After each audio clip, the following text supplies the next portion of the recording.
Saudi আরব সহ মধ্যপ্রাচ্য এবং বিশ্বের বেশ কয়েকটি দেশে উদযাপিত হচ্ছে পবিত্র ঈদ উল ফিতর।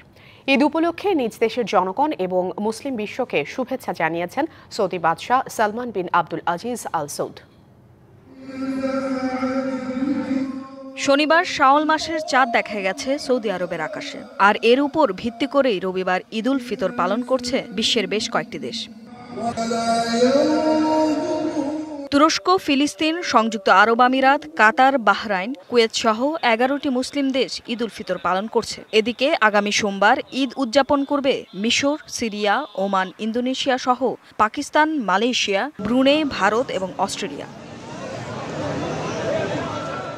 ইস্তাম্বুলের মেয়র গ্রেপ্তারের ঘটনায় উত্তাল তুরস্ক, আর এ অশান্ত পরিস্থিতিতেই ঈদ উদযাপন করছেন তুর্কিবাসী। রবিবার ভোরে ঈদের নামাজের পর মসজিদের বাইরে জড়ো হন অনেকে, প্রতিবাদ করেন একরিম ইমামোগলুকে কারাগারে পাঠানোর বিরুদ্ধে। আমরা ক্লান্ত, আমরা এই পরিস্থিতি নিয়ে অস্বস্তিতে আছি। আমি ভালো রাজনীতি চাই, ভালো দেশ চাই, এমন অস্বস্তি আর চাই না। ঈদের আমেজ নেই ফিলিস্তিনবাসীর মনে। ধ্বংসস্তূপের মধ্যে নামাজ আদায় করছেন গাজাবাসী। রবিবার সকালে জেরুজালেমের আল আকসা মসজিদ প্রাঙ্গণে ঈদ উল ফিতরের নামাজ আদায় করেন হাজার হাজার মানুষ।